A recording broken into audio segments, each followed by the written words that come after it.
የታጠቀ አንዴም እየፈታ ገብርኤል ሲያበስርሽ በፍጹም ሰላምታ ይኩነኒ ብለሽ ስትቀበይው መለኮት እንዴት ነው የተዋሃደው?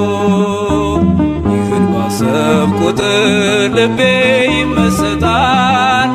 ከዚህ በላይ ፍቅርስ እንዴት ይገለጣል?